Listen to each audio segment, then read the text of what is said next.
Bukan asal keluar darah, tak semayang. Tak keluar darah, bagus semayang. Itu mana punya ajaran, tak tahulah. Kadang-kadang keluar darah masih lagi wajib semayang. Kadang-kadang. Keluar darah tu wajib semayang. Sebab darah yang keluar tu isi Allah. Jangan cukup-cukup duk faham. Haid adalah maksimum sebanyak-banyak 15 hari. Masuk hari ke-16. Hari ke-16 tu adalah isi Allah. Cukup-cukup lah. Ajaran sesat tu. Cukup lah. Tak ada pun kitab kata macam tu. A'udzu billahi minasyaitonir rajim. Pertama sekali kita rafa'kan kesyukuran. Rasa terima kasih kita kepada Allah Ta'ala. Alhamdulillah. Dapat kita duduk pagi ini dalam majlis ilmu. Fardu Ain. Yang mana majlis ilmu bagi orang Melayu, dia akan sebut, dia akan katakan, semua majlis yang membicarakan tentang agama, majlis yang membicarakan tentang agama, cerita pasal agama Islam, maka dia majlis ilmu. Kan? Itu orang Melayu. Itu majlis ilmu orang Melayu. Ta'rif majlis ilmu orang Melayu. Sedangkan majlis ilmu yang sebenarnya adalah majlis yang ada ilmu. Barulah namanya majlis ilmu. Maksudnya kat sini, dari segi istilah syarak, majlis dia ada banyak jenis. Dia ada dipanggil tazkirah. Dia dipanggil majlis tazkirah. Ada majlis bayan, majlis nasihat. Dia ada majlis ilmu. Setiap tu berbeza. Tapi kita semua kita kata majlis ilmu. Majlis ilmu ada dua je. Majlis ilmu fardu ain dan fardu kifayah. Kadang-kadang kita masuk dalam satu majlis, yang mana majlis tu membicarakan tentang agama, kita kata majlis ilmu. Sedangkan tidak. Dia mungkin majlis tazkirah. Tazkirah ni peringatan. Fadzakir in nafa'ati dzikra.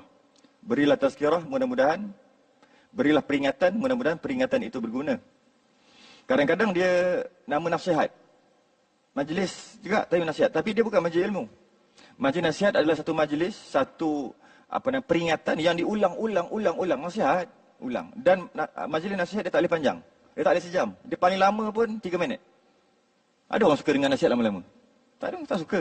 3 minit. Itu nama majlis nasihat. Majlis tazkirah dia lama sikit, dalam 10 hingga 15 minit. Itu majlis tazkirah, iaitu benda yang dah tahu diulang balik. Diulang balik benda yang dah tahu. Iaitu contohnya banyakkan semayang. Semayang sunat banyakkan semayang. Semayang ni bagus. Semayang ni banyak pahalanya. Siapa tak tahu semayang tu bagus? Siapa tak tahu semayang tu banyak pahala? Kenapa cakap lagi? Kan dah tahu. Banyakkan puasa sunat. Sebab puasa ni dapat menyihatkan badan, dapat pahala. Allah bagi pahala yang besar. Siapa tak tahu puasa tu pahala dia besar? Semua orang tahu. Kenapa cakap balik? Tazkirah. Bagi peringatan. Jadi dia ilmu ke? Ilmu apa benda? Ilmu ke? Banyakkan puasa kerana puasa itu banyak fadilatnya, besar pahalanya. Ilmu ke tu? Itu bukan ilmu. Itu peringatan. Majlis ilmu dia ada syarat dan rukun. Majlis ilmu yang sebenar. Antaranya majlis ilmu fardu ain. Yang ini dia ada syarat dan rukun. Dia kena ada pengajar, dia kena ada pelajar, dia kena ada sistem, dia kena ada manhaj, dia kena ada sandaran kitab. Sedangkan ada juga dipanggil majlis tazkirah.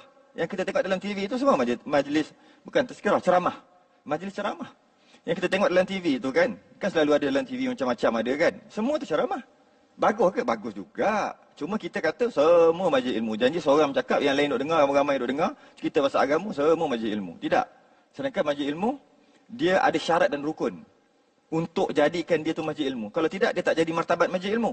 Dia hanya martabat ceramah ataupun tazkirah. Kerana majlis ilmu, fardu ain, fardu kifayah ada dua. Duduk dalam tu dapat pahala wajib. Majlis ceramah dapat pahala sunat. Beza wajib dengan sunat 70 kali ganda. Kita dengar ceramah. Ceramah ni maksud satu keadaan belajar tentang mendengar tentang agama tanpa ada sandaran. Maksud tanpa ada kitab belajar satu-satu. Tak ada duduk relax, tak ada tobik, tak ada salin, tak pening kepala, relax je dengar. Cerita pasal agama ni. Dapat pahala sunat duduk dalam majlis tu. Kalau kita pergi kita duduk dengar. Oh, betul lah. Terasa lah Islam tu terasa. Kita ni Islam, kita nak buat ibadah terasa. Kita duduk dalam majlis tu sejam, dapat pahala sunat sejam. Tapi kalau duduk dalam majlis ilmu fardu ain, sama juga. Tapi dia pening sikit. Sekejap kok tu, khilafnya situ, khilafnya sini. Kena tulis, kena catat, nanti terlupa.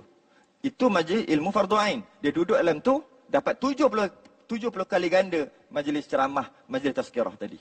Tapi kita orang Melayu semua bantai je lah, majlis ilmu lah semua. Boleh nak cakap. Tapi nak beritahu kadang-kadang nak pergi mana ni? Nak pergi dengar adalah tazkirah ceramah sikit. Ataupun nak belajar, kalau bahasa Melayu dia panggil belajar. Duduk dalam satu majlis yang mendengar nasihat-nasihat. Satu lagi mengenai nak pergi belajar, haid contoh. Tak apalah, sini pun dia kata majlis ilmu lah. Ini pun majlis ilmu, ini pun majlis ilmu. Maka dia pergi yang itu sebab ringan sikit, dapat relax, ringan-ringan sejam. Dia dapat pahala, ya benar. Dapat pahala sunat. Tapi yang datang ke majlis ilmu fardu ain, dia dapat 70 kali ganda orang tadi tu. Itu bezanya. Jadi kita nak tahu, kita duduk dalam majlis ilmu fardu yang wajib ataupun yang sunat, senang aja. Tanda yang senang. Keluar pening kepala tak? Masuk pening tu kena fikirlah, apa benda? Iya ke? Oh, panjang dia tu. Maknanya fardu ain. Tapi kalau keluar terasa semangat, terasa seronok, itu bukan fardu ain. Itu ceramah ataupun tazkirah. Senang aja.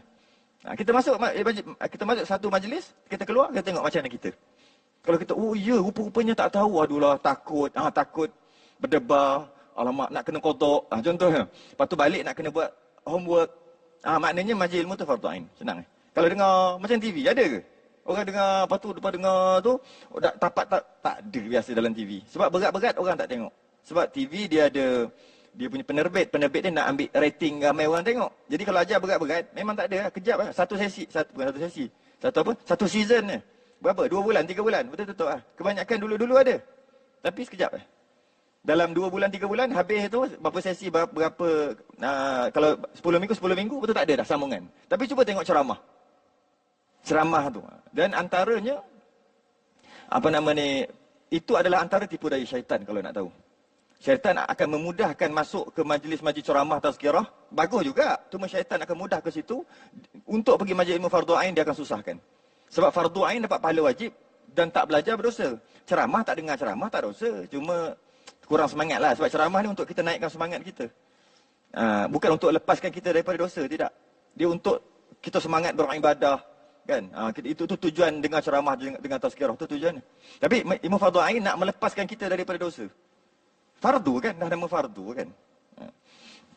Baik, kita masuk dalam masalah haid tu sikit lah. Mukadimah sikit. Kita dalam bincang berkaitan dengan haid. Ilmu yang sangat dipinggirkan. Dan ilmu yang orang perempuan sendiri tak nak belajar. Sebab apa saya berani cakap macam tu? Sebab saya mengajar dah 6 tahun dalam bab ni. Daripada peringkat universiti sampai peringkat sekolah rendah, darjah 6. Daripada kat masjid kecil sampai masjid besar.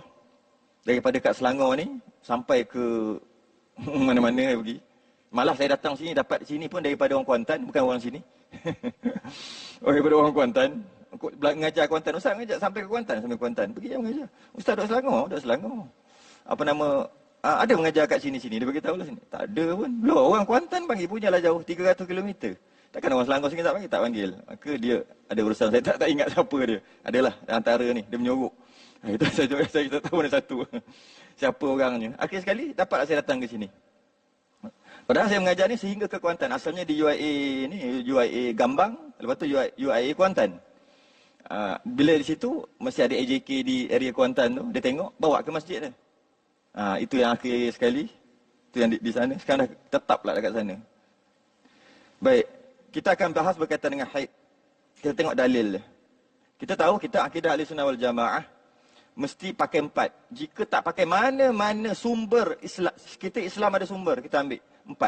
Mana-mana kalau kita tolak satu, menyebabkan kita bukan Ahlussunnah wal Jamaah. Yang pertama Al-Quran, yang kedua hadis, yang ketiga ijma', yang keempat qiyas. Tolak mana-mana satu. Tolak Quran, habis. Hukum jadi jahanam. Tapi tak ada orang tolak Quran. Tolak hadis. Ada 2-3 orang je yang tolak hadis yang termasyhur di Malaysia ni. Tapi biasanya orang tak terima. Tolak hadis, mana terima? Sebab hadis untuk menerangkan Al-Quran. Ijma'. Ada juga orang tolak. Paling ramai tolak qiyas. Paling ramai tolak qiyas dalam masalah mengeluarkan istinbat hukum. Jadi, mana-mana kita tolak, maka hukum yang kita dapat akan bertentangan dengan apa yang dah ada lama dah. Dah lama kita amalkan dalam mazhab-mazhab kita. Jangan tolak mana-mana. Jadi, dia bagi satu dalil haid. Dalil haid tu dia bagi satu, iaitu daripada Al-Quran. Daripada surah Al-Baqarah ayat 222. Dimulakan dengan wa yas'alunaka. Bila dimulakan dengan wayas'alunaka 'anir ruh, kulir ruhu min amri rabbi wa ma utitum minal ilmi illa qalila. Mereka bertanya kamu tentang roh. Maksudnya nak bagi tahu, ayat tu dimulakan dengan perkara tu untuk menarik perhatian kita, nak bagi tahu benda ni benda yang orang tak ramai tahu, susah nak cari. Nak belajar pun susah berkaitan dengan roh. Malah tidak diberi ilmu tentang roh melainkan sedikit. Dan banyak lagi wayas'alu ni banyak sangat. Ayat Quran dimulakan dengan wayas'alu, mereka bertanya kamu. Termasuklah wayas'alunaka 'anil mahid, mereka bertanya kamu tentang haid. Kat sini isyarat nak bagi tahu kita bahawasanya ilmu ni orang tak nak mengaji dah. Tu je. Saya antara beberapa orang sahabat-sahabat dalam Malaysia ni, ada berapa? Tak sampai 10 orang kot.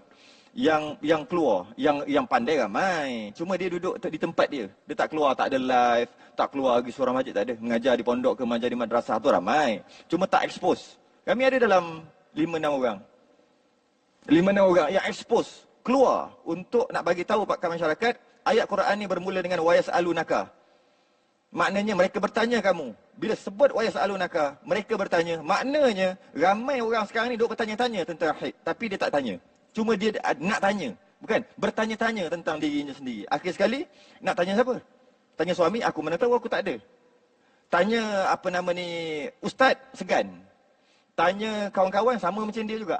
Tanya mak dia, ikut pengalamannya mak dia. Tak ada ilmu pun, dia ikut pengalaman.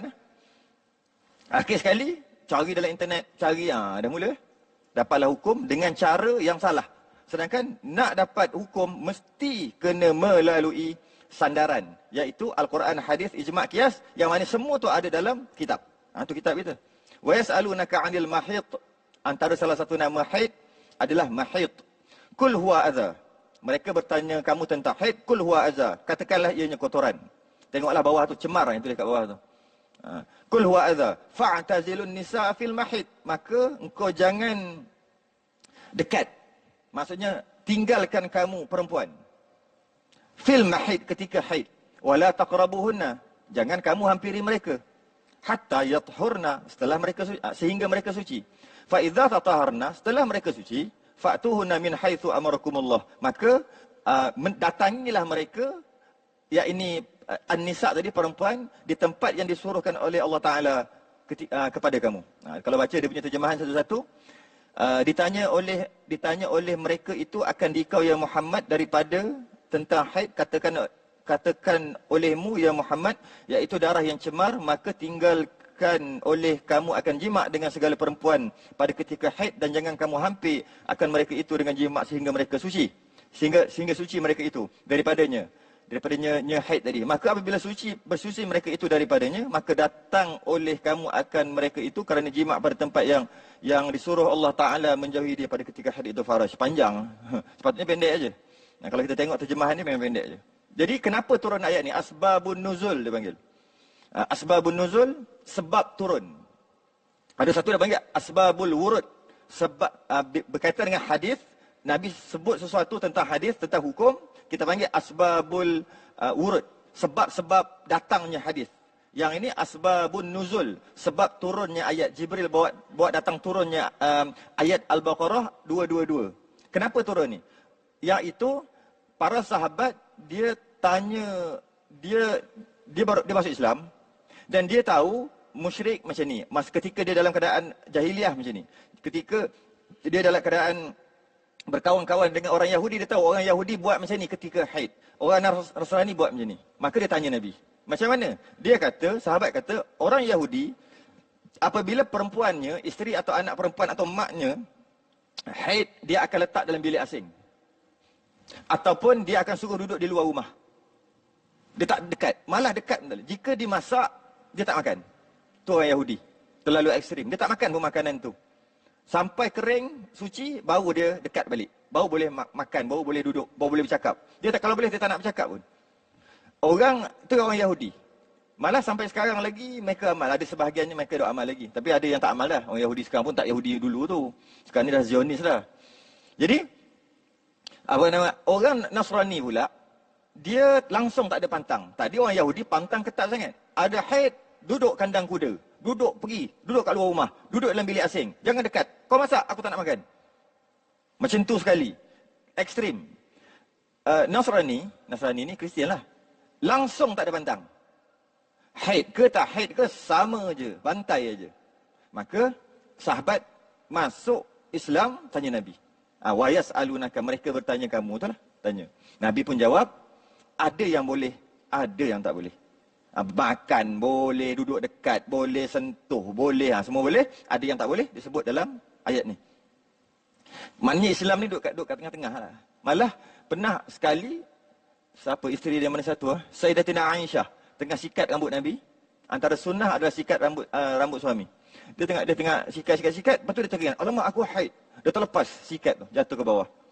Nabi tengok, apa hal pula? Kenapa ni? Tiba-tiba jatuh sikat ni. Minta maaf lah, ya Rasulullah, kata isteri dia. Aku dalam keadaan haid.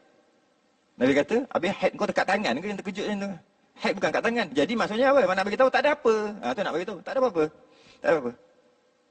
Jadi oleh kerana tu, kita dapat tahu juga dekat sini, yang keluar haid ni orang perempuan juga. Orang perempuan. Bukan orang lelaki. Orang perempuan yang keluar haid. Maka orang perempuan perlu belajar kerana haid keluar tiap-tiap bulan pada dia. Kita panggil darah kotor lah kan. Yang keluar. Darah yang tidak diperlukan oleh badan. Kalau bahasa saintifik sekarang, benih kot. Benih yang dikeluarkan untuk disenyawakan. Tapi kalau tidak disenyawakan, dia akan gugur sebagai haid. Lebih kurang macam itulah. Masa ni kita nak aplikasikan, kita nak mengaji dulu. Nak kata 5, kata 4 dulu, sia-sia je belajar kalau tak boleh aplikasi dalam hukum syarak. Ini tujuan kita belajar yang tu. Mungkin kita boleh kata macam itulah. Jadi darah tu tak diperlukan oleh badan, maka dia keluar. Secara automatik. Auto lah tiap bulan. Orang lelaki pun kena keluarkan juga darah. Sebab dia ada darah kotor dalam badan lelaki. Iaitu dengan cara berbekam, secara manual. Tiap-tiap setahun paling kurang 2 kali kena bekam. Kepala, kalau kat badan pun kat badan lah. Tapi kat kepala mesti. Setahun 2 kali. Paling cantik sebelum bulan Ramadan. Sya'ban. Rejab, Sya'ban. Sya'ban tu paling cantik. Sya'ban pula setelah 16 hari bulan ke tu. 16 hari bulan hingga 30 Sya'ban. Maksudnya lagi seminggu 2 nak bulan puasa. Dengan dia berbekam dekat kepala, carilah poin 3 poin ke kat kepala, tapi kena botak lah sikit. Bukan botak lah. Tampung lah sini. Nak bangun tahajud, nak bangun sahur senang aja. Try tak percaya. Senang aja. Orang perempuan, tak ada lah. Nak bekam-bekam lah. Cuma orang lelaki memang cara mengeluarkan darah kotor dengan cara manual, sendiri buat dengan cara bekam. Orang perempuan dengan cara automatik. Malah sebenarnya kalau kita fikir balik, Allah ciptakan haid bagi orang perempuan ni, yang mana orang lelaki tak ada. Orang lelaki keluar cara manual. Dia ada hubung kait dengan pemakaian emas. Ada hubung kait. Saya boleh je nak baca terus ni. Tapi hari ni tak berat hari ni. Hari ni tak berat. Next baru berat sikit. Hari ni ringan sikit. Ringan-ringan kita tahu berkaitan dengan hukum. Dia ada berkaitan dengan pemakaian emas. Iaitu emas ni dia ada satu debu dia panggil. Bukan serbuk lah, debu. Yang sangat halus. Yang mana dia boleh masuk di liang-liang roma, liang-liang seni. Kulit kita dia masuk ke dalam darah, dia akan duduk di organ-organ tertentu, dia akan melekat, sakit. Itu emas. Kita tak nampak. Tapi dia sangat halus. Hablo. Macam tu kot. Ataupun kita panggil debu emas. Sebab tu kalau kita pakai emas, kalau lah timbang emas ni tak timbang yang macam tak kilo tu, memang tak naik lah kan. Dia yang tu digital tu. Kalau pakai 20 tahun, dia akan kurang sikit. Mana dia pergi? Sebenarnya dia jatuh setiap saat. Dia jatuh macam debu, tapi halus sangat lah. Orang perempuan kenapa boleh pakai emas? Sebab liang-liang pori dia, liang-liang seni dia dekat ni sangat halus. Jadi masuk tu sikit je masuk. Lepas tu orang lelaki haram pakai emas. Sebab dia punya liang-liang besar. Liang-liang muka semua besar. Kalau dia pakai, dia akan masuk ke dalam tu. Itu yang orang pakai emas, orang lelaki pakai emas, kau tengok muka dia, memang tak ada seri. Bukan sebab tak ada seri, penyakit. Duduk dekat buah pinggang ada, duduk dekat macam-macam. Darah tu, dia lekat kat situ. Jadi orang perempuan dia akan masuk juga emas tu. Akan masuk sikit-sikit. Sikit, tapi adalah masuk. Dia akan membahayakan kesihatan. Macam mana nak keluarkan dia? Secara automatik keluar dengan haid sekali. Dia akan keluar sekali dengan haid. Sebab tu orang perempuan boleh pakai emas, orang lelaki tak boleh. Itu antara hikmah lah. Hikmah. Malah tak boleh tu haram lagi pakai. Memang kalau tengok kan, berapa lama dah pakai emas? 2 tahun. Cuba tengok muka dia. Nak cakap tak kerti, bahasa kita panggil tak ada seri. Tapi bukan tak ada seri, macam nak cakap tak tahu, gelap. Orang India gelap pun ada seri. Ada apa, dia panggil cahaya. Nak kata cahaya pun tak kena, bukan bercahaya. Tapi ada lain. Kau tengok kan, orang India, Siva Gangga punya India, dengan mamak Islam ni. Cuba tengok. Sama gelap. Tapi yang ini ada, nak cakap apa? Nur, boleh kot? Seri. Ada satu benda kat muka dia, sama-sama hitam je. Tapi lain. Memang. Kena air wuduk, kena iman yang ada kat hati keluar. Macam tu lah. Orang pakai emas ni, dia akan, muka dia jadi macam tu lah nak cakap. Muka dia memang jadi macam tak berapa nak ni. Jadi jangan pakai emas orang lelaki lah. Orang lelaki, orang perempuan tak ada masalah. Sistem dia automatik keluar tiap bulan. Jadi kita wajib belajar berkaitan dengan hukum haid, nifas, istihadah. Kenapa kena belajar? Sebab darah perempuan ada 3. Haid, nifas, istihadah. Tu je, ada 3 je.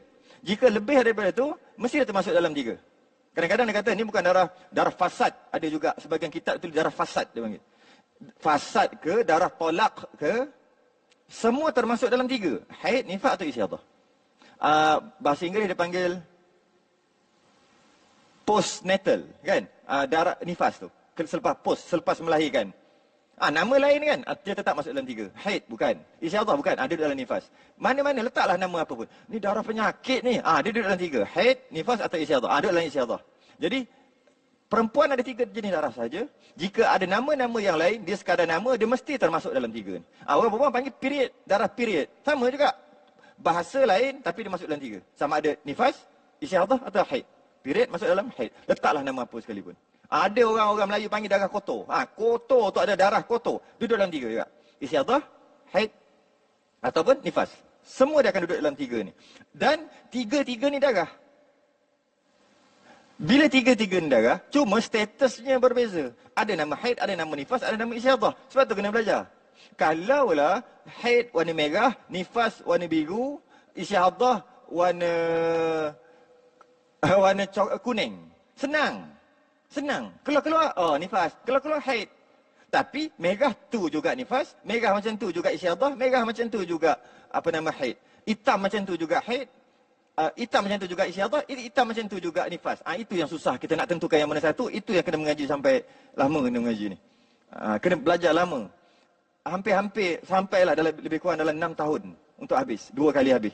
Kali pertama yang ringan, yang kedua yang berat sikit. 6 tahun untuk habis. Harap-harap umur panjang lagi. Harap-harap.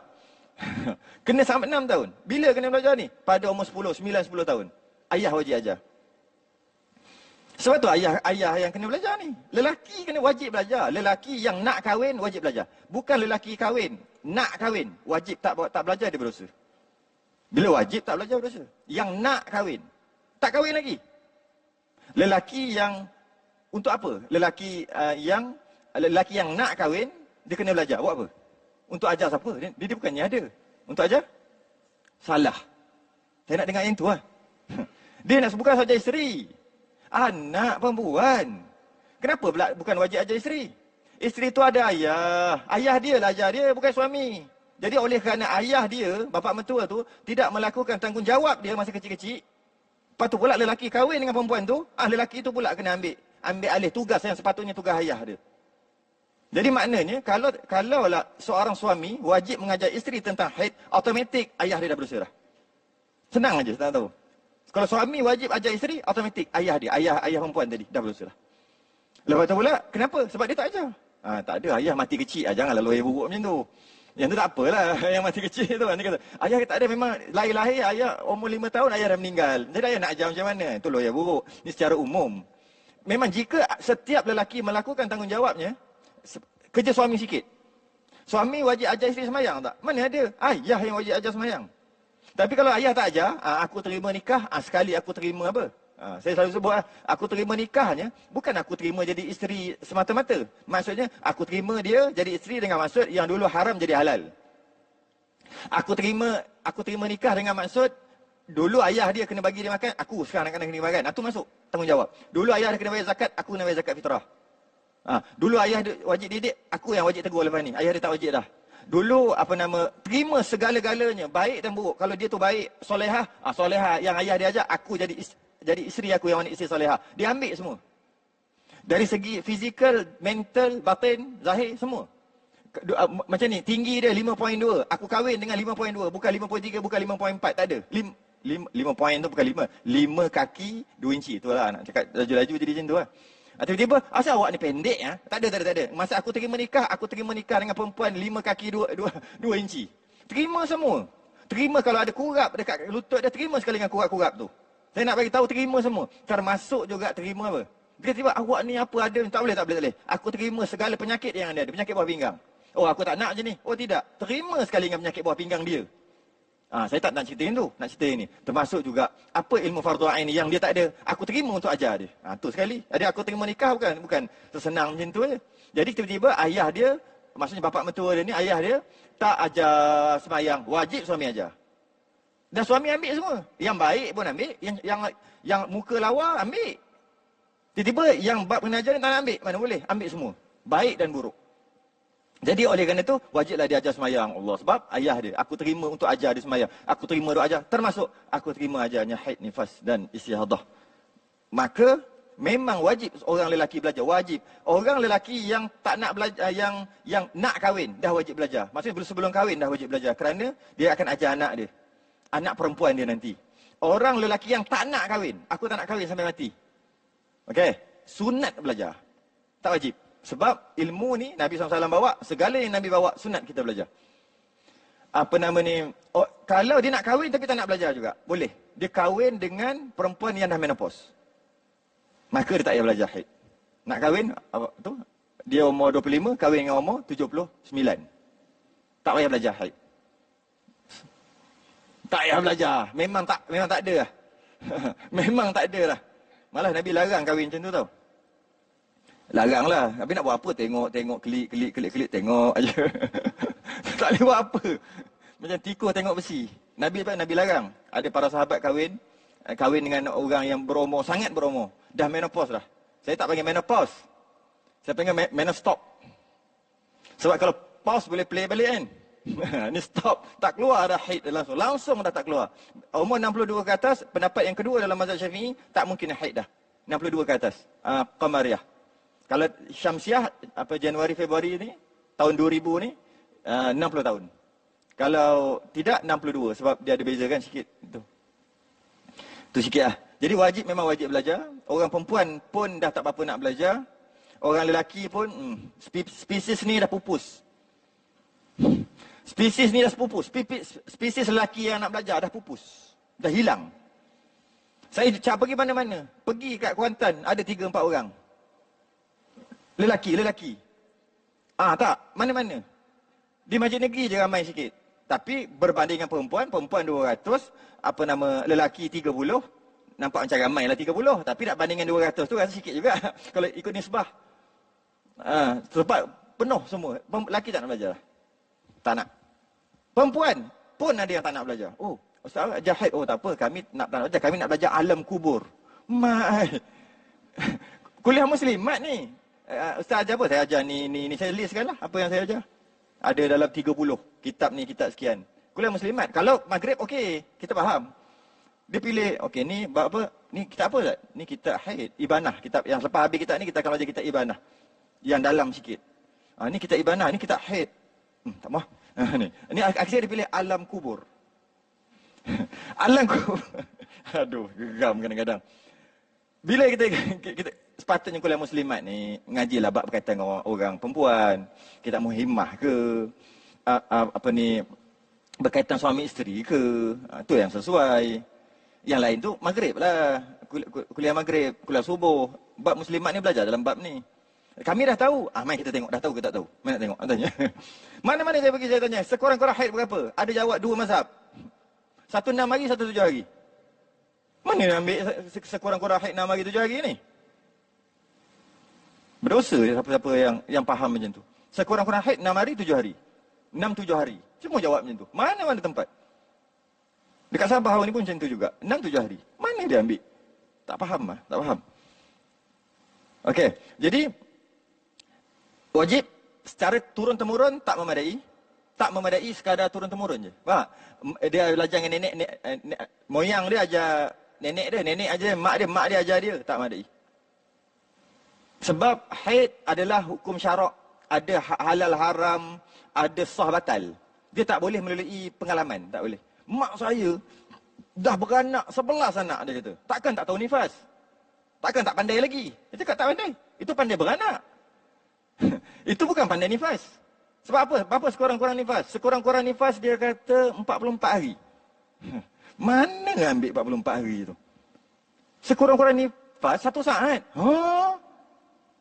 Macam mana anak 11 nifas pun tak tahu? Kadang-kadang saya kasar lah juga. Kadang-kadang. Saya dah sebut kan sebelum ni kan? Kadang-kadang kasar lah. Kalau kasar ni baru rasa. Macam besi kan? Dah cerita sebelum ni kan? Besi kan? Besi tepi longkang kan? Besi berkarat. Nak jadi nak jual 300 macam mana besi tu? Besi panjang ni. Besar ni. Katalah besar ni. Ni. Lebar ni. Panjang ni. Tepi longkang. Tepi longkang ada. Berkarat dah sikit-sikit. Agak awak nak beli tak? RM10. Tak ada. Macam mana nak jadikan dia 300? Macam mana? Saya dah cerita dah kat sini. Saya ingat lagi kan? Macam mana nak jadikan dia 300 boleh jual? Bakar kan? Asal semua tak... Hari tu orang lain ke ni? Bakar. Bakar tu panas. Pedih. Pedih. Lepas tu buat apa? Ketuk. Teng, teng. Sakit lagi. Lepas tu, bakar balik. Ketuk, bakar, ketuk, bakar, ketuk, bakar. Masuk dalam air. Pshh. Sakit. Ketuk, bakar, ketuk, bakar, ketuk, bakar. Akhir sekali, ambil grind. Zaneng. Yang tu yang bunyi bising tu. Lepas tu jadi keris. Boleh tak jual 300? Boleh dah. Jadi, nak baik, nak mahal, kena ketuk lah dulu. Tu point saya nak cakap tu. Biasalah kena ketuk tu. Kasar sikit biasalah. Tapi lepas tu mahal jadi harga dia. Bukan asal keluar darah, tak semayang. Tak keluar darah, baru semayang. Itu mana punya ajaran tak tahulah. Sedangkan kadang-kadang keluar darah masih lagi wajib semayang. Kadang-kadang. Keluar darah tu wajib semayang. Sebab darah yang keluar tu isi Allah. Jangan cukup-cukup duk faham, haid adalah maksimum sebanyak-banyak 15 hari. Masuk hari ke-16, hari ke-16 itu adalah isi Allah. Cukup-cukup lah. Ajaran sesat tu. Cukup lah. Tak ada pun kitab kata macam tu. Haid sebanyak-banyak 15 hari semua orang tahu kan. Hari ke-16 isi Allah lah kan. Sebab ada lebih. Kitab mana cakap macam tu? Belajar kat mana? Tak ada. Habis tu yang jadi 6 tahun ni. Dia tak boleh bagi terus. Saya gantung-gantung sikit-sikit dulu. Jadi, apa selalunya suami pula dia akan nampak isteri dia pergi kuliah muslimat. Oh, seronok dia. Anak perempuan dia kuliah muslimat, sikit-sikit kuliah. Maghrib pun datang juga. Kadang-kadang kalau tak ada hal. Tapi kalau kuliah muslimat, kuliah duha, datang. Seronok, suami sejuk hati. Jangan, sabar dulu. Apa yang dia belajar? Jika yang dia belajar tu cuma tazkirah, ceramah, nasihat, maka tak lepas lagi kewajipan seorang suami untuk mengajar isteri. Tak lepas. Yang dia belajar tu fardu ain. Berkaitan dengan akidah. Kenal Tuhan ke tak? Kenal tak sifat-sifat Allah? Betul tak meletakkan Allah itu kepada sifat yang selayaknya ataupun letak Allah kepada sifat yang tak selayaknya? Zaman sekarang ni fitnah ilmu. Dalam Facebook, dalam YouTube, diorang punya live beratus. Kami ni lah duk kejar-kejar. Dapat 30 yang mata tu 40, 100. Ni berapa ni? 100 lebih. Di sini biasa kot 100 lebih. Apa ni? View kat sini. Saya tak tahu. 30. Oh, ni 100 ni banyak ni kot. Cuba tengok ada satu golongan-golongan yang salah lah. Tapi mereka baca Quran hadis juga. Tengok. Kadang-kadang ribu. Jadi fitnah ilmu yang berlaku sekarang ni. Sebab apa jadi macam tu? Sebab diorang tak boleh datang surau masjid. Tauliah tak ada. Mana boleh. Memang jahil tak bagi. Jadi itu cara dia. Maka ramai orang dah belajar benda-benda pelik berkaitan dengan ketuhanan. Itu adalah fardu ain. Jika datangnya isteri ke masjid surau, kuliah muslimat, kuliah duha, rajin, jangan seronok sangat isteri. Tengok dia belajar apa. Tengok dia belajar apa. Adakah ilmu fardu ain ataupun tidak. Kemudian tengok pula. Mengajar fiqah, mengaji semayang ke? Tadi mengaji akidah. Mengaji semayang, mengaji berkaitan dengan puasa dan sebagainya. Okey, baru boleh lega. Kemudian tak habis lagi. Belajar tasawuf. Nak jaga hati. Ikhlas macam mana. Redha macam mana. 10 sifat mahmudah, mazmumah macam mana? Ada tak bersarang dalam hati? Ajak belajar yang tu, baru suami boleh senang hati aku. Senang hati aku. Isteri macam ni, sejuk perut mak dia mengandung. Biasa kan? Tapi kalau sekadar keluar pergi kuliah, jangan seronok lagi. Bukan kata apa, jangan seronok lagi. Setengah orang lelaki dia seronok terus. Dia seronok, aku pun malah nak pergi kuliah maghrib. Dia pergi kuliah duha lalu. Senang hati aku. Jangan ni. Mungkin hanya dia pergi dengan ceramah-ceramah yang mana tidak melepaskan dia daripada dosa. Tak melepaskan dia dari tak terangkat dosa. Dosa apa? Dosa mempelajari ilmu fardhu ain. Yang 3 tadi. Bab tauhid, bab akidah, bab fiqh termasuk bab haid, dan bab tasawuf penjagaan hati, dipanggil muamalat hati. Dan saya dah sebut juga sebelum ni yang kita baca muka surat saya biasa kalau mula saya suruh belik yang terakhir kan, ada kan, khatimah kan, itu ada. Itu ada. Saya pun nak baca pun. Bulan lepas muka surat 51 khatimah kita baca yang ni dulu, iaitu suam ni. Saya baca saja sebab kita dah syarah panjang bab ni. Bermula setengah daripada segala hukum bab ini. Bab haid, nifas, istiadah ni, bahawasanya wajib atas perempuan belajar segala hukum haid dan istiadah dan nifas, kan? Yang barang yang berkehendak ia kepadanya. Maka jika ada baginya suami yang alim ni tahu, yang pandai, wajib suaminya ajar dia. Tu. Dan jika tiada ada suaminya itu alim, suaminya tak reti juga, maka harus baginya keluar belajar. Bagi perempuan jadi keluar belajar kepada orang alim. Dan wajib atas suaminya melepaskan, biar dia pergi. Haram atas suami dia menegahkan. Habis sarapan aku macam mana? Kerja nak makan aja. Kau nak pergi sarapan, buat sarapan dulu. Kalau buat sarapan, kalau pukul 10 pergi dah nak habis. Tak wajib dengar cakap. Saya sebut dah sebelum ni. Apabila Allah dan Rasul menyuruh taat pada suami. Selagi suami itu tak suruh perkara yang langgar hukum syarak. Sekarang ni dia nak belajar, suami tak bagi. Tak boleh belajar. Saya nak belajar haid, tak boleh. Jadi abang lah ajar. Aku mana tahu. Kalau macam tu abang panggil ustaz buat datang rumah belajar. Buat apa nak panggil? Tak payah. Macam tu biarlah saya keluar belajar. Tak boleh belajar. Tak boleh ikut. Jika dia ikut, dia telah derhaka. Dia ikut, maksud dia duduk rumah, dia telah derhaka. Patutnya dia kena apa? Lompat tingkap keluar. Jika dia kata, tak apa, nanti nusyus, berdosa. Tidak. Duduk kat rumah tu berdosa. Kerana suami tak bagi itu yang berdosa. Jadi kalau dia ikut suami, maknanya dia telah ikut suami yang suami itu tak patuh Allah dan Rasul. Jadi sepatutnya dia tak boleh ikut suami dia. Hanya boleh ikut bila suami suruh perkara yang tidak melanggar hukum syarak. Suami suruh kata, saya tak suka awak pakai tudung hitam, saya suka awak pakai tudung putih. Wajib pakai putih. Sebab okey je. Tak ada salah pun. Saya awak duduk kat rumah, dekat rumah ni awak jangan masuk bilik ni. Awak hanya boleh masuk bilik ni. Langgar tak hukum syarak?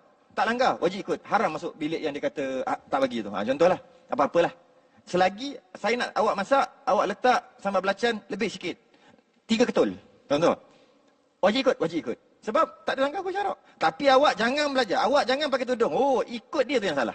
Kan? Awak jangan yang apa-apa yang salah lah. Saya nak pergi jumpa bos. Nak pergi keramaian ni. Mana boleh? Kita ni moden dah. Awak kena buang. Dan lepas tu awak pakai balik. Haram ikut. Kan? Nampak? Kita faham lah. Sama juga berkaitan dengan perkara ni. Suami tak bagi belajar. Wajib dia lari untuk belajar. Bukan lari rumah terus. Lari untuk belajar. Lepas dah belajar, pergi balik. Dan tak perlu minta maaf.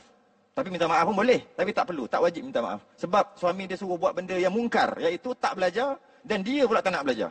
Jadi kita dapat faham. Kahwin suami isteri. Isteri bukan hak mutlak suami.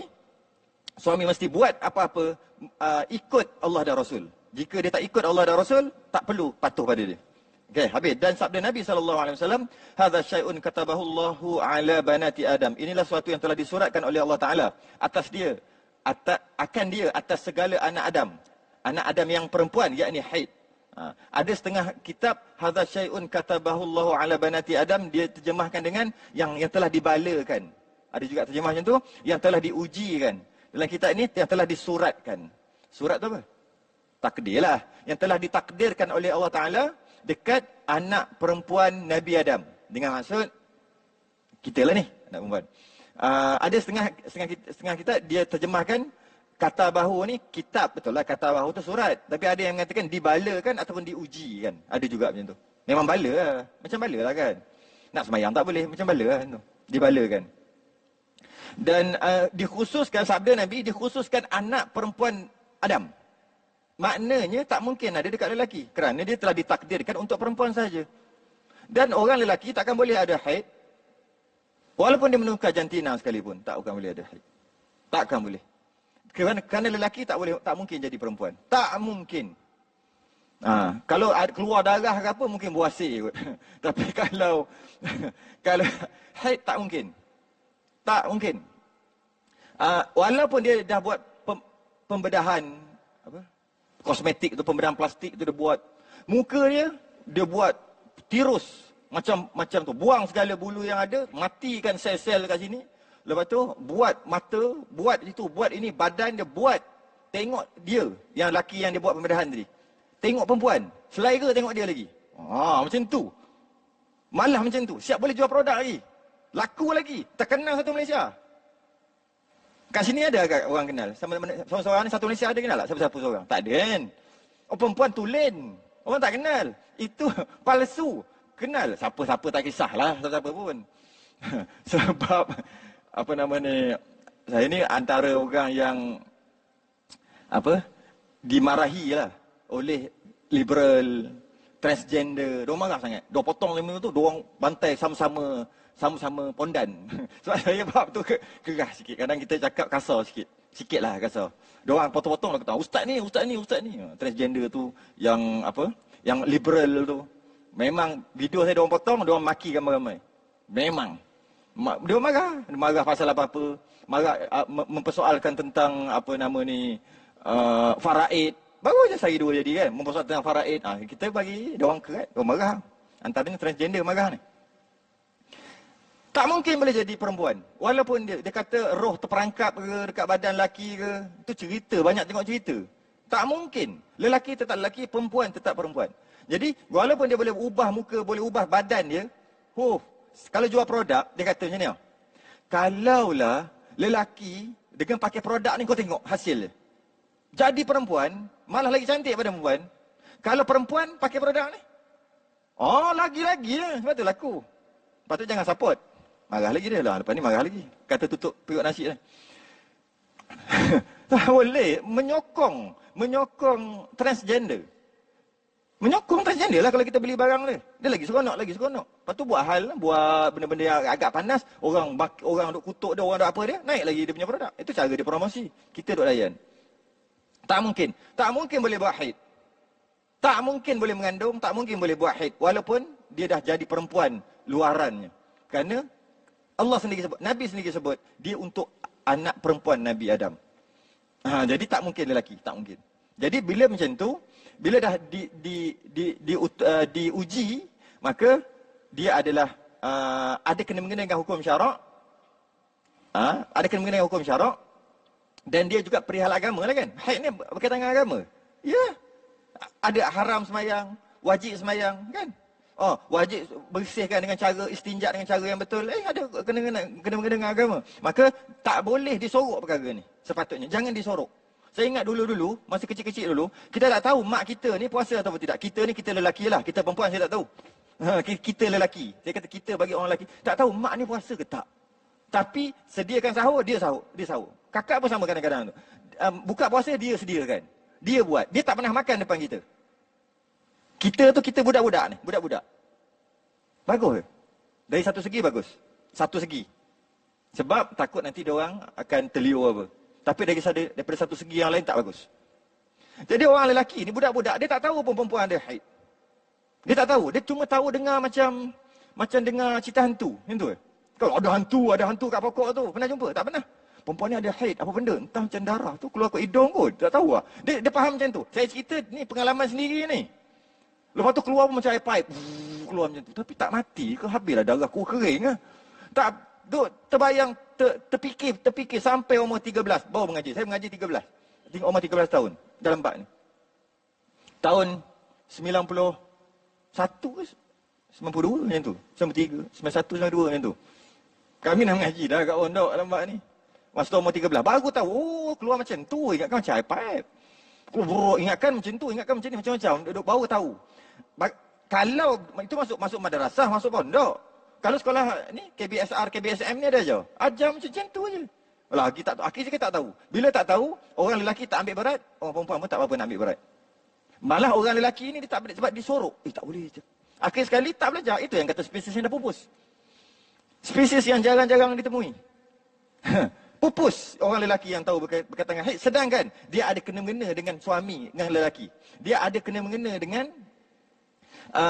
ilmu tentang haid dan nifas dan istiadah ni, dia ada kena-mengena dengan seorang isteri, tapi sebenarnya ada kena-mengena dengan seorang suami juga, iaitu akan ada interaksi hubungan bersama. Akan ada tu hukum tu. Dan akan ada dari segi aspek ketentuan usia. Usia balik anak tu. Macam mana nak kata anak tu balik ke tidak? Ketika umur dia 7, 8, 9 tahun, dia duduk main apa? Orang dulu panggil tenteng. Orang panggil tenteng juga kot. Yang selak sikit kaki tu, tu. Yang angkat kaki sebelah tu. Jadi biasanya perempuan-perempuan waktu tu 7, 8, 9 angkat je kain sikit. Sikit je. Okey, maknanya aurat dah tu, tapi dia budak-budak lagi. Okey. Kadang-kadang main dengan lelaki perempuan, berlari-lari, main kahwin-kahwin, main pondok-pondok lelaki perempuan ni. Apabila dia balik, tak boleh haram dah. Ketika yang ini kena ajar daripada awal cantiknya, tapi kalau dia buat juga taklah berdosa. Jadi ayah ni nak ajar, dia kena tahu anak dia tu macam mana. Jadi menentukan usia anak tu penting. Oh, akak dah tak boleh dah macam ni, tak boleh dah main dengan lelaki, tak boleh dah nak main selak-selak. Macam bila nak ajar? Nak kena tahu bila sekurang-kurang haid. Pada umur berapa tahun? Kena tahu lah tu. Dan eloknya ajar setahun dulu sebelum waktu minimum haid tu. Barulah dia perlahan-lahan ajar kan, sikit-sikit. Jadi suami kena tahu lah, lelaki memang kena tahu lah. Dia akan ada kena mengena dengan talak. Talak ni lelaki. Bila talak, dia ada kena mengena dengan haid. Iaitu salah satu kurung. 3 kali suci ke 3 kali haid. Yang mana kalau talak tu raja'i yang boleh dia rujuk, dalam masa yang tertentu, dia boleh rujuk. Aku rujuk pada nikah aku yang terdahulu. Settle. Settle dengan maksud jadi bini balik. Tak payah aku terima nikahnya, aku nikahkan di kau. Tak payah dah. Jika dalam talak yang boleh dituntut. Jadi kena tahu. Lagi berapa lama. Kalau katalah dia tiap-tiap bulan datang. Nak bagi tahu talak ni, lelaki ni ada kena mengena dengan haid. Sebab tu wajib belajar. Kita ni dah sorok-sorok kat orang lelaki. Malah macam-macam lah orang lelaki ni tak berapa nak padahal ada kena mengena. Contohnya, bulan ni datang haid, dia bercerai, datang haid suci, datang haid sampai 3 kali. Maka lepas pada tu, perempuan tu boleh kahwin lain. Kan? Baru boleh kahwin lain setelah 3 kali suci. Macam mana kalau bulan ni datang haid, lepas tu suci 8 bulan. Tak datang. Jam lah. Hukum syarak ni. Lelaki yang kena tahu ni. Sebab selagi dalam iddah, wajib bagi nafkah. Wajib bayar ni tiap-tiap bulan.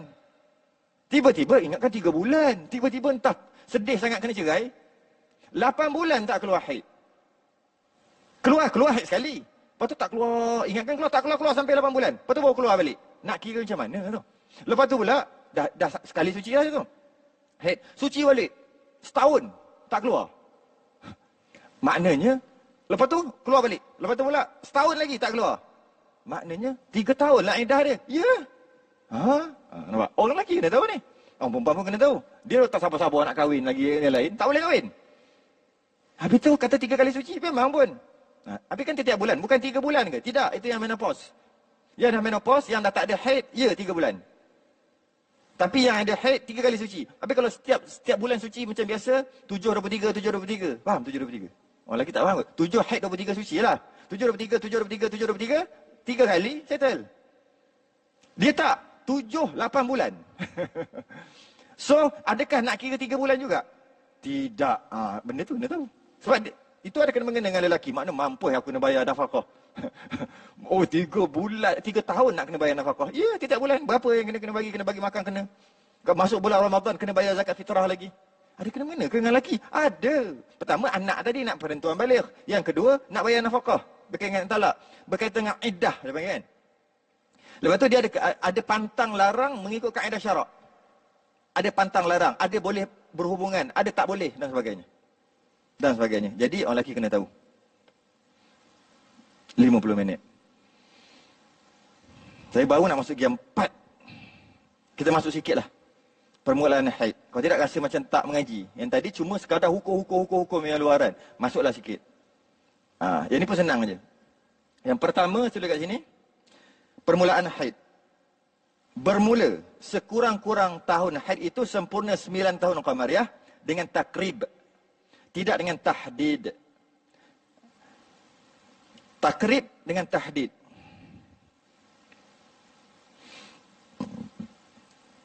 Takrib ni lebih kurang. Tahdid ni ngam-ngam ataupun tepat. Tahdid. Tahdidan tepat-tepat, takriban lebih kurang. Jadi kita ambil 9 tahun dulu. 9 tahun qamariyah. 9 tahun qamariyah kalau ditukar dalam syamsiah, qamariyah ni Muharram Safar 1441, tu 1440 tu. Syamsiah ni miladi atau Masihi itulah 2000, 2001, 2020, 2020, tu. Januari, Februari. Tu dia panggil syamsiah. Sebab dia ikut pusingan matahari. Qamariyah ikut pusingan bulan. Jadi yang sebut saya ni 9 tahun Qamariyah, 9 tahun. Adakah sama dengan Januari, Februari Syamsiah? Pastinya tak sama. Sebab sebulan akan beza sehari kan? Kan? Sebab Januari ada 30, ada 31. Kadang-kadang bulan Mac 31, bulan April 30, kan? 30, 31, 30, 31, 30, 31, 31. Sedangkan Qamariyah 29, 30, 29, 30, 31 tak ada. Jadi setiap bulan akan lari sehari, lebih kurang. Akan lari sehari lebih kurang lah. Setahun dalam 11 hari, lebih kurang juga. 11-12 hari macam tu lah, lebih kurang. Jadi, kalau 10 tahun, 100 hari lebih. Oh, 100 hari tu berbulan-bulan juga tu. Jadi, saya dah catat dah. Tak payah tolong kira, tak payah kira. Saya catat dah. Iaitu, 9 tahun Qamariyah bersamaan dengan 8 tahun, 8 bulan, 21 hari. Syamsiah. Jadi, kalau kita ikut, ikut Januari, Februari ni, apabila budak itu berumur 8821, 8 tahun, 8 bulan, 21 hari, maka sebenarnya dia dah 9 tahun dah. Tapi orang perempuan dia tak suka guna yang ni kan. Dia suka guna yang ni lagi sebab lambat sikit nak tua. Berumur berapa dah? 27. Bila kira balik, ni dah 28. Itu kalau kira tahun. Dia nak juga. Nak juga. Jadi, kalau 30 tahun tepat, hari jadi dah hari ni, 30 tahun, sebenarnya dia dah 31 tahun. 30 tahun, dia jadi Qamariyah tambah setahun.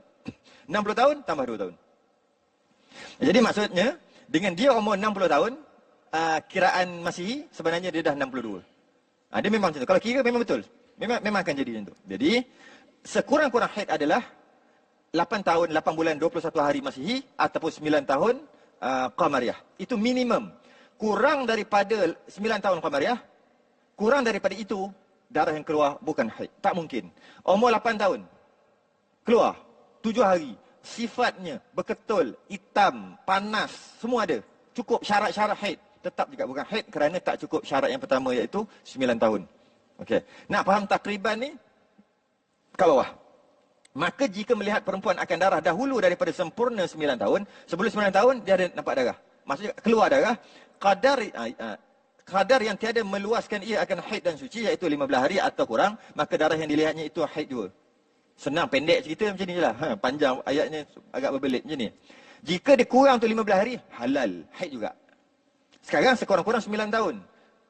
9 tahun Qamariyah. 8821. 8 tahun bulan 21 hari Masihi. Tapi dia keluar bukannya 9 tahun Qamariyah. Lagi 2 hari nak birthday dia. 9 tahun Qamariyah lagi 2 hari. Keluar darah, haid tak? Haid halal. Kira haid juga. Itu maksud takriban. Dia tak tepat-tepat. Kalau 5 hari sebelum, 5 hari lagi nak hari jadi 9 tahun. Haid juga. Kalau 10 hari, haid juga. Kalau 15 hari sebelum, bukan 15 hari darah keluar. 15 hari sebelum. 15 hari sebelum hari jadi, keluar darah. Haid juga. 16 hari, tak.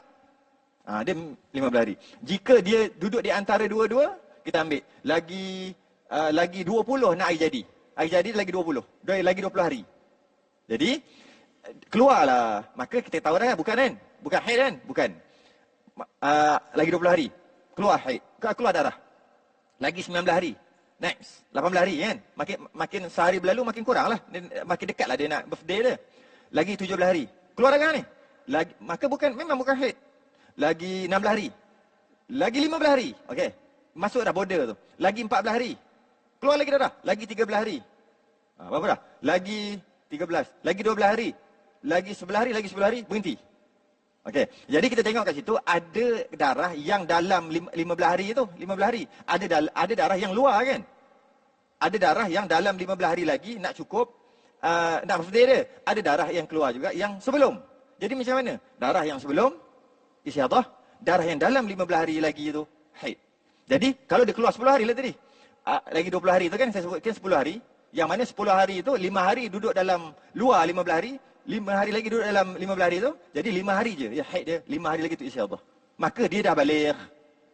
Itulah. Jadi kalau kata, tapi jaranglah jadi. Biasa jadi umur, kalau tamat Melayu ni, lambat. Umur 12 lagi tak, kadang-kadang umur 13. Cuma nak bagi tahu minimum. Orang Arab tak? Orang Arab 9 tahun dah. Kerana tu Nabi SAW dia kahwin dengan Aisyah sebelum daripada itu lagi. Sebelum 9 tahun. Awal lagi, 6 atau 7 tahun. Kahwin dah. Tapi Nabi SAW dengan Siti Aisyah, dia tak bersama. Dia duduk berasing lagi. Sehinggalah 9 tahun keluar haid. Itu sebab tu boleh 9 tahun. baru keluar haid. Sebab nak bagi tahu 9 tahun sekurang-kurang. Tapi kalau kurang sikit, halal. Haid juga. Kurang 10 hari, halal. Kurang 15 hari, masih lagi haid. Kurang 16 hari, yang 16 hari kurang itu tu bukan. Yang dalam tu je. Yang dalam 15 hari tu. Dan memang ada pun keluar budak-budak lagi dah keluar ada. Malah saya pernah jumpa beberapa kes, 4-5 kes, lahir-lahir dah keluar darah. Tapi taklah banyak, tapi keluar dah. Macam 2-3 jam macam tu.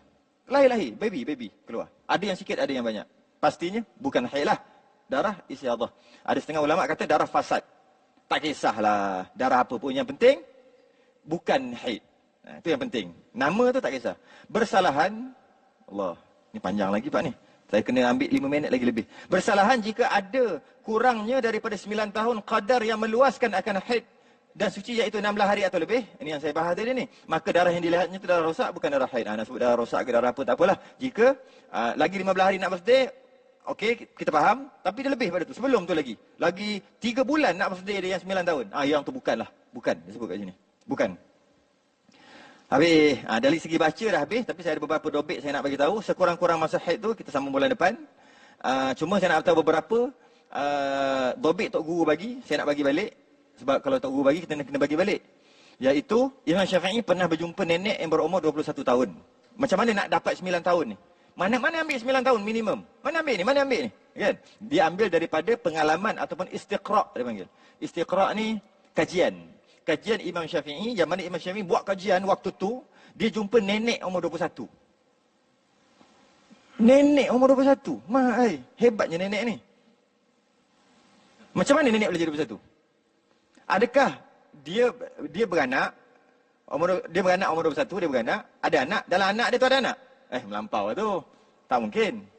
Maknanya macam ni. Dia tanya, macam mana nenek boleh jadi nenek baru umur 21? Dia pun cerita, pada umur 9 tahun keluar haid. Kat sini Imam Syafi'i tulis 9 tahun keluar haid. Kemudian ayah dia kahwinkan dia. Ayah dia kahwinkan dia umur 9 tahun. Soalan, boleh ke kahwinkan anak umur 9 tahun? Kecil lagi tu, darjah berapa? 9, darjah 3. Darjah 3, tengok dia main berlari lagi. Hinguh meleleh, macam tu. Kahwin apa? Kita akan cakap macam tu. So, tak apalah. Kita tak nak kahwinkan anak umur 9 tahun tu, ini pasal. Tak ada masalah pun. Tak nak kahwinkan dia sampai tua punya pasal lah. Cuma, hukum boleh tak? Boleh. Tapi syarat dia ketat sikit. Antara syarat, walinya mesti wali ab'ad. Wali ayah, wali datuk sahaja. Jika tak ada ayah, datuk lah. Jika tak datuk, moyang. Tapi biasa tak adalah moyang. Maksudnya, wali ayah dan wali datuk sahaja. Dia je yang boleh menikahkan. Padahal kita tahu wali ramai lagi. Adik-beradik boleh. Pakcik boleh. Anak saudara boleh. Maksimum sepupu boleh. Sepupu lelaki. Tu habislah.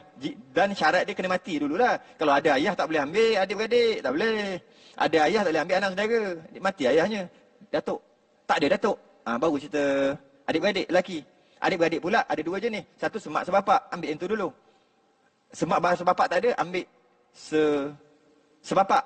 Macam tu lah. Kemudian anak saudara yang lelaki. Melalui anak lelaki. Melalui adik-beradik lelaki. Dia perempuan tak boleh masuk. Dia kena lelaki je. Kemudian anak saudara, lepas tu bapak saudara. Kemudian last sekali sepupu. Habis lah, tak ada dah. Lepas tu wali hakim. Jadi hanya boleh wali tu je. Wali ayah dan wali datuk sahaja yang boleh kahwin kat budak yang umur 9, yang muda-muda ni. Yang kecil-kecil ni lah. Yang kita panggil kecil-kecil. Jadi kahwinlah umur 9 tahun. Umur 10 tahun mengandung. Dah ada haid, bolehlah mengandung. Macam mana lah 9 tahun mengandung? Cuba bayangkan. Ish. Tinggi ni. Bawa perut. Kenapa? Kita boleh bayang? Itu kita fikir Melayu. Kita punya bangsa muda. Jenis hidung terpenyek ni. Jenis makan sambal belacan ni. Bangsa kita muda. Bangsa lain, Rom. 9 tahun tu kita tengok. Macam 16. Pergilah Rom. Tengok. Orang Arab. Besar tulang dia. Tulang dia besar.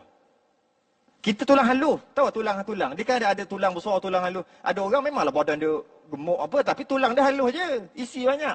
Ada orang nampak macam besar. Tapi kenapa? Kulit dengan tulang je ada. Tapi dengan tulang besar. Rangka dia panggil. Rangka besar. Mereka rangka besar. Kita ni, bukan, apa dia panggil? Anak Nabi Ibrahim yang isteri yang tu satu ni. Saya tak ingat nama apa. Nabi Ibrahim ni dia ada 3 isteri. Yang mana isteri ni jadi yang ni jadi. Dia ada. Dia ni jadi bangsa Eropah, bangsa Arab. Dia ada satu lagi, bangsa Jawi kita ni, yang kecil ni. Sebab yang kahwin dengan Nabi Ibrahim tu jenis kecil. Maknya tu, isteri Nabi Ibrahim tu jenis kecil. Belah bangsa Asia ni. Jenis kecil-kecil kita macam ni lah. Jadi kita jenis kecil. Memang 9 tahun kecil tu. Cuba tengok 9 tahun Arab. Yang baka besar. Besar. Umur 30 tahun pun, ya Allah, besar sungguh. Ini umur 9 tahun, tengok dia macam 16. Macam 16 tahun orang Melayu. Jadi ke 9 tahun jangan kita bayangkan tinggi ni. Duk pegang anak patung. Lepas tu duk main. Lepas tu inguh meleleh macam ni. Jangan pakai macam tu. Dia besar dah. Besar. Macam 16 tahun kita. Tinggi. Dah tinggi dah. 9 tahun. Mereka. Tengoklah. Jadi maknanya. Kahwin dapat anak. Anak umur 10 tahun. Bergandung dapat anak. Anak perempuan. Anak dia tu. Umur 9 tahun. Ayahnya kahwin kan. Umur 10 tahun. Dapat anak. Kira. 9. Kira. Akhir sekali memang dia jadi 21. Dan Imam Syafi'i tak pernah berjumpa kurang daripada itu. Tak pernah. Maka. Imam Syafi'i meletakkan minimum haid adalah 9 tahun. Itu bukan yang kata mana ayat Quran, memang tak jumpa. Mana ayat Quran kata minimum 9 tahun. Tentang 7 tahun dah haid kot, tak jumpa. Mana hadis? Tak ada. Memang tak ada. Tapi daripada sebab saya sebut awal-awal tadi, kita punya sumber agama kita ada 4. Quran hadis tak ada. Tak ada Quran hadis tak nak. Jangan. Ada golongan tu sekarang ni. Quran hadis. Yang lain dia tak mau. Tak. Kita ada ijma' dan qiyas. Yang ini ijma'. Jadi untuk mengira macam mana kalau perempuan tu tak ada dalam kitab lah, ni dobek lain lah. Macam mana kalau perempuan tu tak keluar haid, umur 9 tahun, 10 tahun tak keluar sampai umur 40. Adakah dia tak balik sampai umur 40? Seronok macam tu. Aku tak balik lagi. Huish. Tak balik apa kau dah 40? Tak pernah keluar haid? Tidak. Maksimum dia 15 tahun. Masuk 15 tahun sama juga Qamariyah. Bukan Syamsiah, Qamariyah. Masuk je 15 tahun, maksudnya 14 tahun lebih lah kalau kita kira yang Syamsiah ni, kan? Masuk je 15 tahun, keluar haid ke, tak keluar ke, dia adalah baligh automatik dia panggil. Maka balighlah dia. Itu perempuan. Kita masuk sikit pengetahuan asas, pengetahuan am. Lelaki baligh sama juga, umur 9 sampai 15 juga waktunya. Dengan cara dia panggil ihtilam ataupun bermimpi. Lelaki bermimpi. Kalau umur 8 tahun mimpi, keluar apa-apa sekalipun, tak balik lagi. Sama juga 9 tahun. Budak-budak sekarang ada ke 8 tahun? Ada, saya jumpa. Saya pernah panggil, cikgu disiplin panggil saya pergi ke sekolah. Umur 7 tahun, dia tadika, lepas tadika tu masuk ke sekolah, umur 7 tahun. Dia panggil untuk, dia dah kaunseling, tak jadi, tak jalan. Untuk dari segi keagamaan, saya pergi ya. Umur 7 tahun. Dia berjanji setia dengan dia lelaki. Dia ada bakal isteri dia. Masa yang mereka bercinta di tadika. Aku siku boleh budak ni rasa. Spender pun tak pakai lagi cakap kau ni. Tak sunat lagi pun tak. Ada memang berlaku. Pem merah, pem biru. You marah, I love you. Ku tunggumu di pintu syurga. Pening cikgu disiplin. Tak nak belajar. Sebab markah dia tadi, awek dia tadi ni, tak ada sekolah tu. Mak dia pergi hantar sekolah lain. Dekat-dekat situ lah, ada 2 sekolah dekat-dekat. Jadi dia tak nak belajar. Itu yang cikgu disiplin tu. Tak nak belajar. Rupa-rupanya tengok dalam beg penuh dengan surat-surat cinta. Kita tengok, Masya Allah. Dah janji dah. Dah janji sama-sama nak sekolah, janji sama-sama nak balik, janji nak kahwin. Maknanya, boleh jadi tak? Mimpi bukan-bukan. Memang boleh jadi bukan-bukan. Sekarang, walaupun macam tu, tetap poin saya, tak balik juga. Tidak. Kalau dah fikir sampai nak kahwin macam tu, maka itu tak balik. 9 hingga 15 juga. Sama juga lelaki, jika tak mimpi sampai umur 15, lepas tu sampai bila? Sampai umur 60 tak mimpi. Dah jadi abang haji lah. Takkan abang haji tak balik lagi sebab tak pernah mimpi. Tak. Maksimum 15 je. Maksimum 15. Masuk je 15, balik automatik. Mimpi ke tak mimpi, bagi lelaki. Dan ulama' mengkaji. kenapa dibezakan cara baligh lelaki dan perempuan? Ya, ada beza, iaitu perempuan baligh dengan cara keluar haid, lelaki baligh dengan cara bermimpi, keluar mani. Kenapa dibezakan macam tu? Pertama, memang berbeza pun, jantina berbeza. Yang kedua, ulama kaji lagi bahawasanya lelaki ni dia lebih visual daripada perempuan. Visual ni bayang, dia banyak berangan. Mata dia, orang panggil lelaki tu mata keranjang. Tak ada perempuan mata keranjang, tak ada. Lelaki mata keranjang. Mata dia sangat bahaya, tengok tembus. Tu lelaki. Kalau tak, maknanya something wrong. Tu je cerita. Something wrong dengan lelaki tu. Dia masalah dengan visual dia. Visual masuk, tu bayang. Berangan. Maka dia baligh pun dengan cara berangan, iaitu mimpi tu berangan lah. Ataupun bukan mimpi pun, dia duduk terbayang macam tu, manja sikit, baligh dia dengan cara tak elok. Tak elok lah tu. Sedangkan perempuan, dia baligh dengan cara emosi. Iaitu dengan cara tengok darah. Tengok darah ni emosi oi. Darah-darah ni emosi. Sebab tu dia akan cakap, mak, akak kena tembak. Dia kata macam tu. Ada orang cerita macam tu. Dia kata dia kena tembak. Lepas tengok cerita tembak-tembak, dia kena tembak berdarah-darah. Ada yang cakap, kenapa tak jelas awal-awal kat budak tu? Kalau kat sekolah macam mana lah, bagi tahulah awal-awal. Akak dah kena tembak, habislah matilah akak, dia kata. Ada macam tu. Jadi dia balik dengan cara emosi. Maka kehidupan dia lebih beremosi. Lelaki balik dengan cara bayangan. Ataupun mimpi tu bayangan lah. Berangan. Maka hidupnya lebih kepada berangan. Tu. Itu kehidupan. Perempuan lebih beremosi. Cara dia balik juga dengan cara beremosi. Maka ulama mengatakan, jika seseorang itu, seorang lelaki itu, balik dengan cara mimpi, okey, biasalah, normal. Jika dia balik dengan cara 15 tahun. Kan ada dua cara balik. Satu mimpi, lelaki. Satu lagi umur 15 kan. Masuk umur 15, balik terpaksa dia panggil. Jika dia balik dengan cara umur 15 tahun, maka orang ni, budak lah kita panggil ni. Budak ni, sangat baik. Spesies ni juga dah pupus banyak dah. Jika dapat tahu macam tu, kau Tok Guru duk pesan, tahu ke macam tu, mak-mak duk cakap lah, besar dah jadi anak terguna dah, anak terguna dah. Dah balik ke duk membawang ni kan? Dah balik ke tu? Kata, biasalah perempuan duk cakap, mak-mak duk cakap, tak balik lagi ku, tak ada pun cerita kat ayah dia, tak ada mimpi, tak ada apa pun. Umur berapa? Dah 16 tahun. Maknanya dah balik lah, tapi cuma bukan balik dengan cara mimpi. Oh ya ke? Cop terus. Dia tu menantu aku. Anak aku ada umur 7 tahun. Tapi nantilah, bukan sekarang. Cop.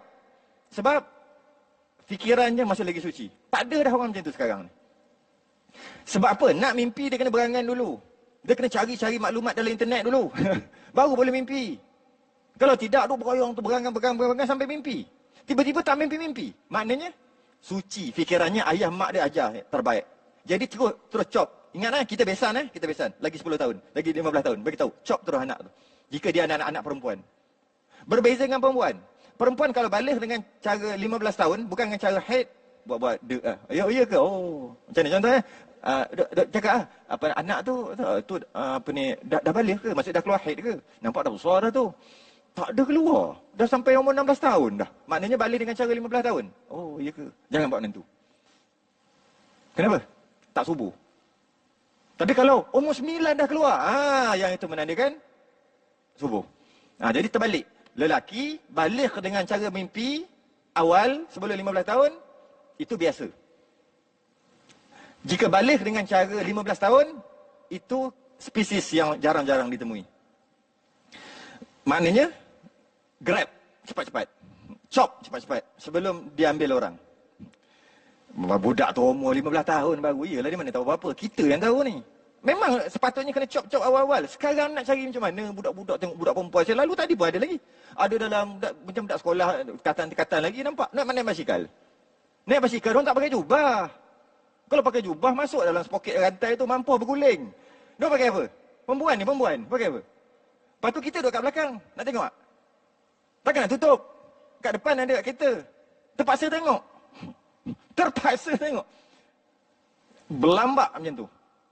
Naik motor dengan jantan, berlambak. Jadi macam mana nak cari sekarang ni anak aku risaunya untuk anak kita? Ni chop awal-awal. Oh ini terbaik ni. Chop awal-awal. Tu sikit pesanan ringkas. Cop untuk sendiri bolehlah juga. Bolehlah. Takut tak berani. Tapi boleh ha. Apa nama ni? Habis kat situ. Jadi ulama mengatakan pendapat balik dengan cara genap 15 tahun bagi lelaki adalah yang terbaik, bagi perempuan adalah keluar lagi awal lagi baik. 9-10 tahun dah terbaik. Kalaulah perempuan tu keluar balik dengan cara 15 tahun, dia keluar umur 20, 30, 40, maka dia ada masalah dapat anak nanti. Tu je, dari segi tu je. Tak ada apa pun. Habis wallahu alam, kita sekurang-kurang dah lebih dah pun 10 minit. Dan kita sekurang-kurang haid bermula bulan depan akan mulalah masuk bahagian yang sangat susah, sangat payah. Saya ulang balik untuk faham mudah dalam kelas, kena dengar rakaman saya yang dulu buat daurah. Kalau tak dengar, memang susah nak faham lepas ni. Ni senang lah, 2 kali senang. Memang macam tu, mana-mana pun 2 kali dia akan seronok. Masuk kali ketiga, dia akan rasa lain macam sikit. Pening lalat. Masuk kali keempat, rasa macam tak boleh nak terima. Masuk kali kelima, 5 bulan, dah tak faham apa dah. Masuk ke 6, langsung tak faham. Masuk yang ke-7, tak datang. Semua tempat. Saya pergi daripada besar sampai ke kecil. Ada asalnya 300 orang, akhir khatam dalam 20 lebih. Khatam.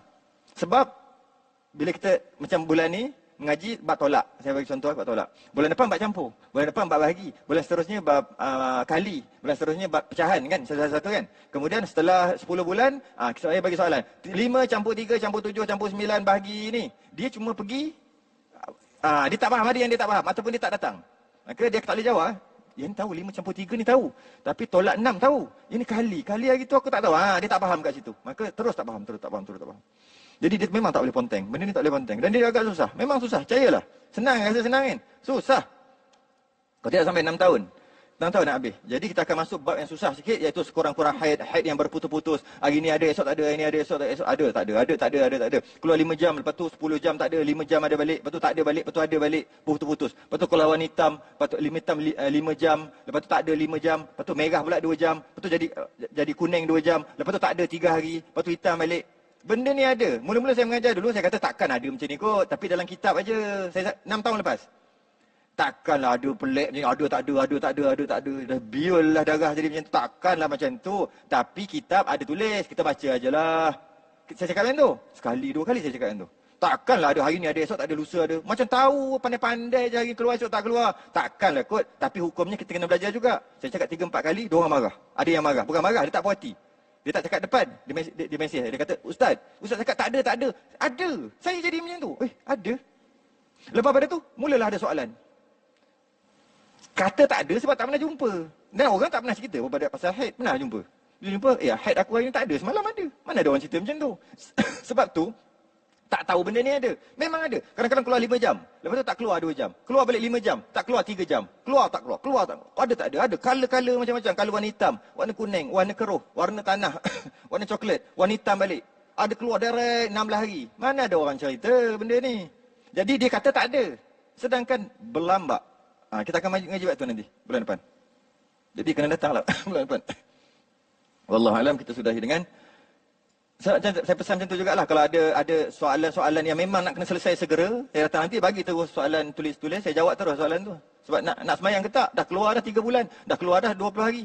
Takkan nak tunggu belajar tahun depan. Sekarang nak semayang ke tak? Jadi bagi soalan saya akan jawab terus. Jika ada soalan tu. Jika tak ada macam ni, kita belajarlah. Kita sudahi dengan tasbih kafarah dan suratul subhanakallahumma wa bihamdika asyhadu an la ilaha illa anta